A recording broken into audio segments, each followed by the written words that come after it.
A Igreja de Cristo sempre enfrentou inimigos declarados. Desde os tempos apostólicos, o povo de Deus sofreu perseguições externas, açoites, prisões, martírios. Mas o que Pedro nos alerta em sua segunda carta, capítulo 2, é ainda mais perigoso. Não o inimigo que vem de fora, mas o inimigo que se infiltra por dentro. Assim como no meio do povo surgiram falsos profetas, assim também haverá entre vós falsos mestres, os quais introduzirão dissimuladamente heresias destruidoras, até o ponto de renegarem o soberano Senhor que os resgatou, trazendo sobre si mesmos repentina destruição. Veja o peso dessa palavra. Haverá entre vós. Não é uma possibilidade distante, é uma certeza profética. Pedro não está falando de inimigos declarados, mas de pessoas que estarão dentro da própria comunidade cristã, falando como crentes, cantando como crentes, mas vivendo como servos da corrupção. O alerta é claro. Os falsos mestres não se apresentam como inimigos. Eles não chegam vestidos de lobo. Eles se infiltram como ovelhas. Usam a linguagem do altar, mas carregam veneno nas intenções.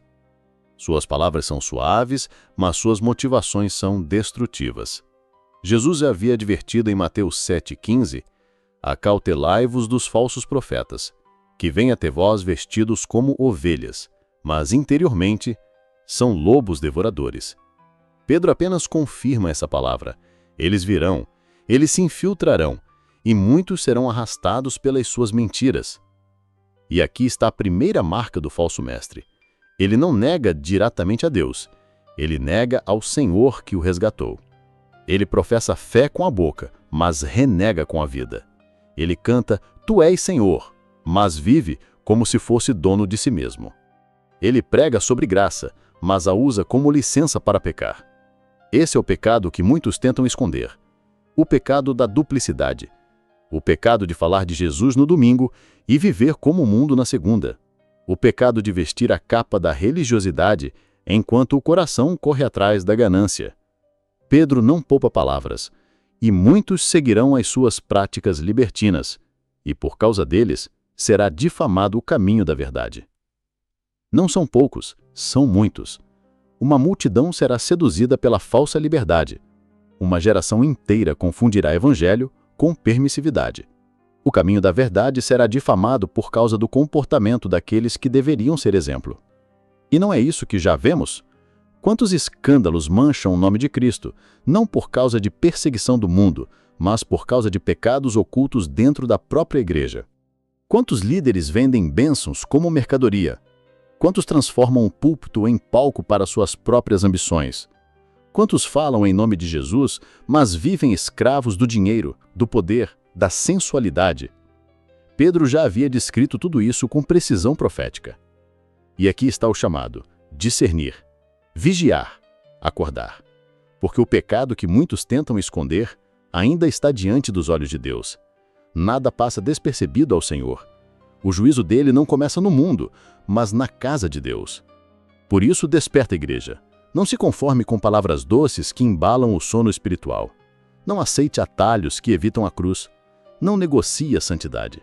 Se o falso mestre usa a graça como desculpa para pecar, nós precisamos usar a graça como força para vencer o pecado. Esse é o início do alerta de Pedro. O fogo do juízo já começa a arder, e ele começa pela casa de Deus. O chamado hoje é vigiar, discernir, acordar. Pedro não apenas alerta sobre a presença de falsos mestres. Ele descreve com detalhes suas marcas, e cada uma delas é um espelho para discernirmos a geração em que vivemos.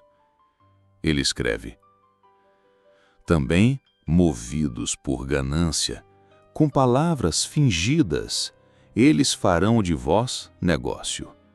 Para eles, o juízo não tarda, e a sua destruição não dorme. 2 Pedro, capítulo 2, versículo 3. Veja o que Pedro denuncia. Ganância. Não se trata de buscar o reino de Deus, mas de usar o nome de Deus como meio de enriquecimento. A fé vira comércio, a esperança vira produto, a salvação vira propaganda. E ele acrescenta: com palavras fingidas. São discursos bem elaborados, cheios de emoção, cuidadosamente ensaiados. Mas são fingidos. Não carregam fogo do céu. Carregam apenas técnica humana. Quantos hoje se encantam com oratória, mas não percebem a ausência da unção? Quantos confundem eloquência com poder espiritual? Pedro já dizia: cuidado, porque muitos serão seduzidos por palavras bem escolhidas, mas ocas de verdade. Outra marca é a arrogância. Pedro escreve no versículo 10: atrevidos, arrogantes, não receiam difamar autoridades.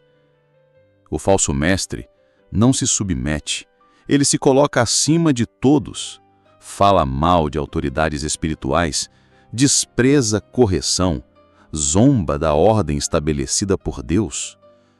O verdadeiro servo aprende a obedecer, aprende a honrar, aprende a andar em humildade. Mas o falso mestre se alimenta de rebeldia. Sua independência não é maturidade, é soberba. Pedro também descreve a imoralidade. Consideram um prazer em entregar-se à luxúria em pleno dia. São nódoas e manchas, regalando-se em seus prazeres enquanto vos enganam em banquetes. 2 Pedro capítulo 2, versículo 13. Eles não apenas pecam, mas pecam sem vergonha. Exibem sua sensualidade, ostentam sua ganância e ainda fazem disso espetáculo diante da congregação, e a igreja, muitas vezes, aplaude. Outra marca: prometem liberdade quando eles mesmos são escravos da corrupção. O falso mestre sempre oferece atalhos. Ele promete uma vida sem peso, um evangelho sem cruz, uma liberdade sem arrependimento. Mas, por trás da promessa de liberdade, há cadeias invisíveis. Eles são escravos da própria carne, da própria vaidade, do próprio senhor pecado. E quem o segue, inevitavelmente, compartilha da mesma escravidão. Perceba: ganância, palavras fingidas, arrogância, imoralidade, promessa de liberdade falsa. Essa é a radiografia espiritual que Pedro nos entrega. E ela não descreve apenas a igreja do primeiro século. Ela descreve a igreja de hoje. O alerta não poderia ser mais atual. Não se deixe seduzir por aparência. Não confunda movimento com vida. Não confunda número com aprovação divina. O que Deus pesa não é a performance, mas o coração. O chamado de Pedro é urgente. Vigie, discirna, abra os olhos para as marcas do falso mestre, porque o pecado que muitos tentam esconder será exposto diante do fogo do juízo. Depois de revelar as marcas dos falsos mestres, Pedro deixa claro: o juízo de Deus é certo. Ele não apenas virá um dia distante, ele já está a caminho. Ele escreve: porque se Deus não poupou os anjos que pecaram, mas havendo-os lançado no inferno, os entregou às cadeias da escuridão, ficando reservados para o juízo. E não poupou o mundo antigo, mas guardou a Noé, pregador da justiça, com mais 7 pessoas, ao trazer o dilúvio sobre o mundo dos ímpios, e condenou à destruição as cidades de Sodoma e Gomorra, reduzindo-as a cinzas, e pondo-as como exemplo aos que vivessem impiamente. Aqui está a mensagem. Se Deus não poupou anjos, se não poupou o mundo antigo, se não poupou Sodoma e Gomorra, não pense que ele poupará a corrupção dentro da igreja. O julgamento é inevitável. O Senhor é longânimo, sim, mas não é negligente. Ele é misericordioso, mas também é justo. E quando chega o tempo do juízo, nada fica escondido. Veja os exemplos que Pedro traz. Primeiro, os anjos que pecaram. Criaturas celestiais, que viviam diante da glória, mas se rebelaram contra o Altíssimo.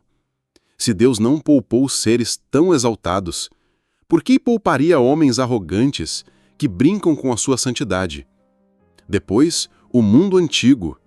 Gerações inteiras zombaram da mensagem de Noé, riam da arca, desprezavam a advertência, viviam como se nada fosse mudar, até que o dilúvio veio, e quando a porta se fechou, já era tarde. Pedro também lembra Sodoma e Gomorra, cidades prósperas, cheias de luxo, mas também cheias de imoralidade. Ignoraram os alertas, rejeitaram a santidade, viviam como se Deus não existisse, até que fogo e enxofre desceram do céu e as reduziram a cinzas. O que esses exemplos têm em comum? Eles mostram que a paciência de Deus não é aprovação. Muitos confundem silêncio com indiferença. Acham que porque Deus não agiu ainda, ele nunca agirá. Mas Pedro grita, o juízo não dorme. E aqui está a verdade que muitos tentam esconder. A ira de Deus não é apenas contra o mundo lá fora, mas contra a hipocrisia dentro da sua casa. Ele não fechará os olhos para pecados disfarçados de ministério. Ele não ignorará altares manchados por ganância. Ele não deixará sem resposta aqueles que corrompem o Evangelho. Mas em meio ao juízo, Pedro também aponta para a fidelidade de Deus em preservar os seus. Ele diz, e livrou o justo Ló, aflito pela vida dissoluta daqueles homens abomináveis. Veja, Deus não apenas julga os ímpios, ele também livra os que permanecem fiéis. Noé e sua família, Ló em meio ao caos de Sodoma, são testemunhos de que o Senhor sabe proteger os seus, mesmo quando tudo ao redor está em chamas. Essa é a balança do juízo: destruição para os que zombam da santidade, livramento para os que permanecem fiéis. A pergunta é, de que lado estamos nós? Não basta estar no templo, não basta carregar o nome de cristão. É preciso viver uma fé verdadeira, uma fé que suporta o fogo, uma fé que permanece de pé quando todos caem. O julgamento é inevitável, e ele começa pela casa de Deus.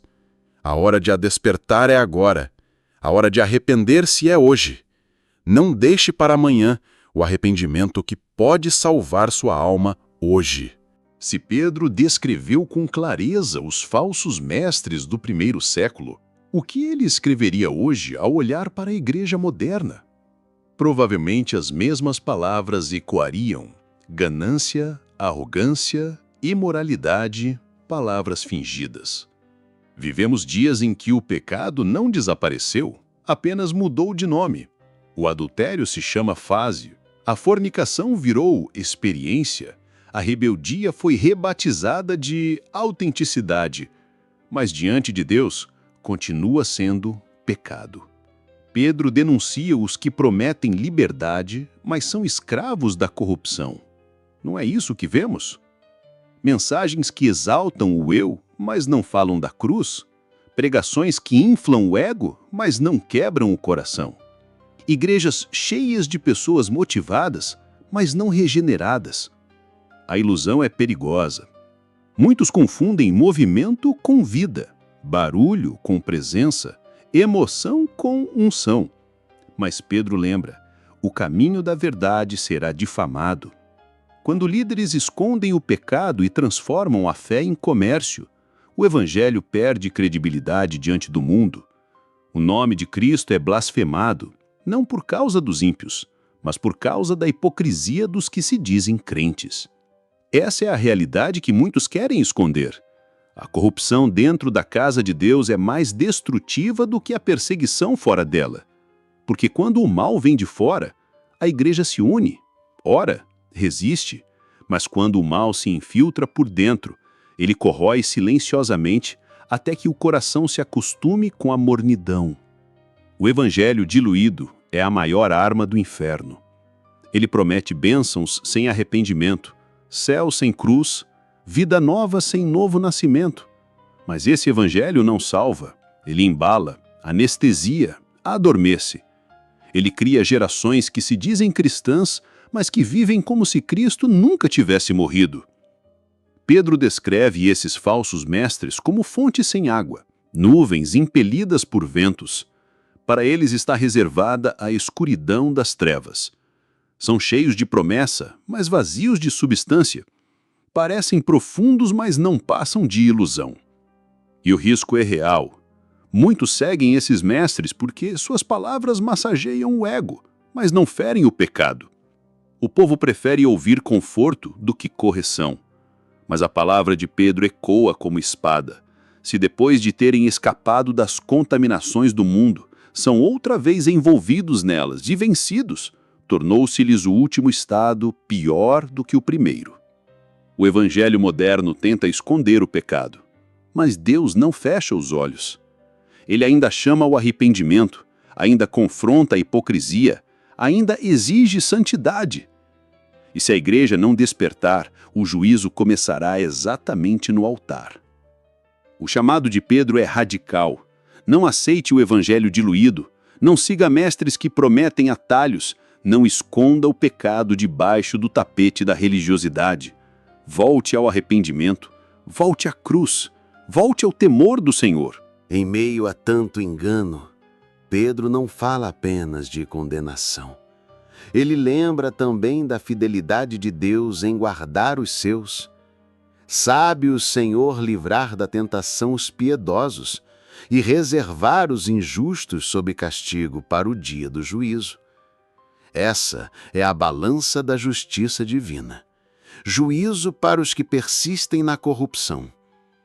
Livramento para os que permanecem fiéis. O mesmo Deus que fechou a porta da arca guardou Noé e sua família. O mesmo Deus que destruiu Sodoma tirou Ló de dentro dela. O recado é claro. Ainda existe esperança para aqueles que não se dobraram. Ainda existe socorro para quem insiste em permanecer em santidade. Mas é preciso coragem para nadar contra a corrente, porque o falso evangelho é sedutor.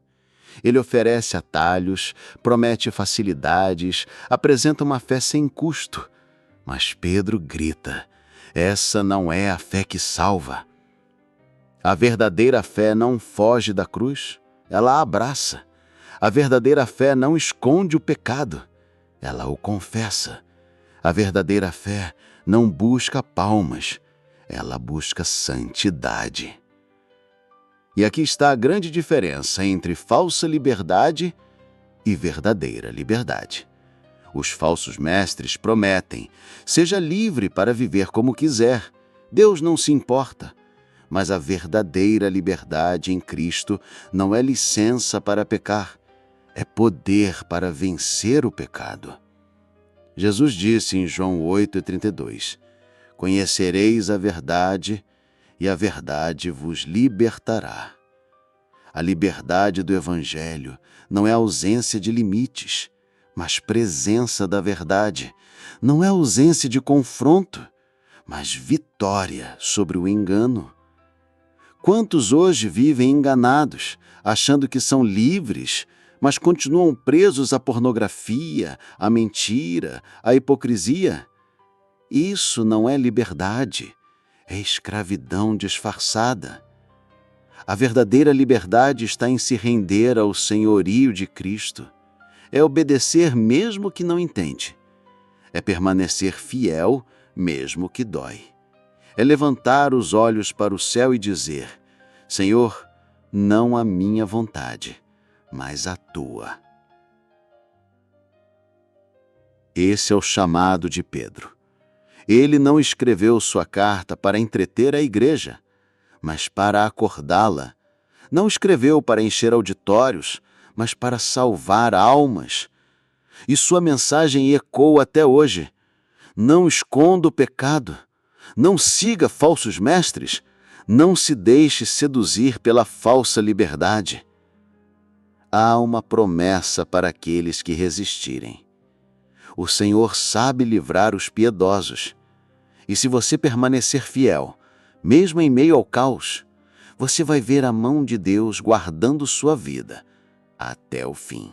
Chegamos ao fim desta mensagem de Pedro, mas não ao fim do alerta. O pecado que muitos tentam esconder está diante dos olhos de Deus. Ele não se deixa enganar, não se distrai, não é surpreendido. O Senhor vê cada coração. Pedro encerra o capítulo 2 com palavras duras. O cão voltou ao seu próprio vômito, e a porca lavada voltou a revolver-se no lamaçal. Essa é a realidade de muitos que conheceram a verdade, mas a rejeitaram. Provaram da graça, mas preferiram voltar ao pecado. Essa imagem é chocante e Pedro usa de propósito, para mostrar que o pecado nunca é inofensivo. Ele é repulsivo, destrutivo e sempre quer nos arrastar de volta. O chamado de Pedro é urgente. Não brinque com aquilo que Cristo morreu para vencer. Não trate como leve aquilo que custou sangue. Não esconda o que precisa ser confessado. Talvez você esteja vivendo uma duplicidade. Talvez cante no domingo, mas lute com correntes secretas na segunda. Talvez pregue esperança, mas esconda derrotas espirituais que nunca confessa. O Espírito Santo está te chamando hoje. Volte para a cruz. Não siga falsos mestres, não se deixe seduzir por atalhos, não aceite um evangelho sem arrependimento. A graça de Deus não é desculpa para pecar, é poder para vencer o pecado. E se você se pergunta, será que ainda há chance para mim? Ouça a palavra do Senhor. Se confessarmos os nossos pecados, Ele é fiel e justo para nos perdoar e nos purificar de toda injustiça. Não esconda mais, não adie mais, não viva de aparência. Hoje é dia de arrependimento.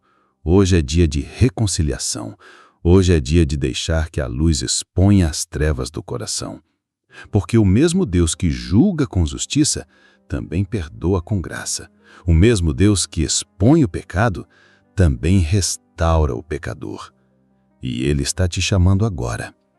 O apelo final é este: volte-se para Cristo, negue a mentira do falso evangelho, abrace a verdade do arrependimento, volte ao temor do Senhor, porque, como Pedro declarou, o juízo começa pela casa de Deus. E quando esse juízo vier, que não nos encontre dormindo, mas despertos, fiéis, de pé diante da cruz, com o coração lavado e a esperança firme no Senhor. Que o pecado não fique escondido, que a igreja não se cale, que cada um de nós escolha hoje viver, não de aparência, mas de arrependimento e santidade. Esse é o chamado, esse é o alerta, essa é a verdade.